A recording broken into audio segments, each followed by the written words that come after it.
Sila ilmu keetu qani balaa booftaa bara. Utuu sila waan kisi keetii keessatti bu'anii balaa booftaa tumti bataan kee. Utuu sila jireenya kan kee irratti dhufe yookaan ardaa kee irratti waan ati qabdu irratti midhaan kee irratti yookaan qabeenya kee makiinaa kee irratti utuu sila waa dhufe bakkee baatee bakkee bultii itti yitee dabootti waammattee gosatti waammattee diyyi waan sanaaf furmaata barbaadda. Diiniin qabeenya keetii miti yoo maaliif loltaaf hima. Eeganni qabeenya kee hin taane abbaa barbaadetti waa bakkeetti hadiyyoo dhaqa. Loon abbaan qabne bara. Loon abbaan diinatti ta'e yayyiin baay'ee nyaachuudhaan waan nama tamtuuf hin qabu. Dhaggeeffadhu.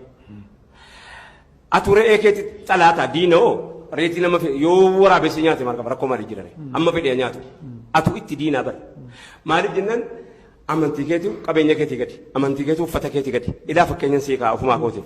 Kitaaba kadhadheen qara'aa nyaata bitee nyaadha. Islaamummaan isaa kadhadhaa naa qaraa siin jedhee maaliifoo kitaaba kadhattee qaraata billaahi alayhi mana bittee keessa galta uffata bittee uffatta nyaata bittee nyaata quraan ammoo gargaarsa nu godhaagaa diinii kadhataa siifne bara kadhataan inni guddaan kadhataa sii bicuutti kenna kadhataa sii bicuutti moo kadhataa kan biraa qabduuf jedha akka kanatti dhaqee akka kana ga'e. Qananii cubbuu jalan daddabuu biyyaaf biyyee ta'u maqaan koo waaraa. Ulfinaan galmaa'ee seenaan koollee tura. Uffadhee bobbaheen galu taayitaati yootaan kajeelu. Qananii quufa qochumaa hidhamaa du'aa saamamaa.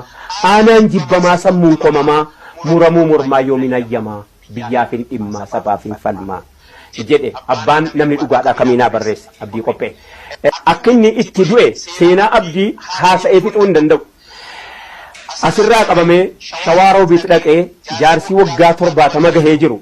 Dhiitamee garaan keessi madaa'ee wayyaanee rukuttee tumtee caccabsitee duruu caccabaadha dargiinis caccabsaa ture dargiinis caccabsaa ture cabaa isaa abaawootti gannaan addi bilisummaa Oromoo keessa ture namni kun achii ka'ee ammas immoo gaafa artiidhaan nu ceesisuudhaan nuti baandii bilisummaa taanee biyya keettii keessatti asii fachi jennu saba kana ceesisuudhaaf jecha abdiinii waan wareegama inni kaffale keessaa asirraa qabamee ukkaamsamee sababa inni aadaaf turizimii Oromiyaa ta'uu dideef jecha qabamee shawaaroo bitti dhaqee rarraafamee tumamee achii galee lamuu fayyaan argine du'ee nama irra dhaabatee sagadu sodaa shabbaarimmaatiif dhabee nu nama 5 taanee irra dhaabbannee salaannee geessinee awwaalle.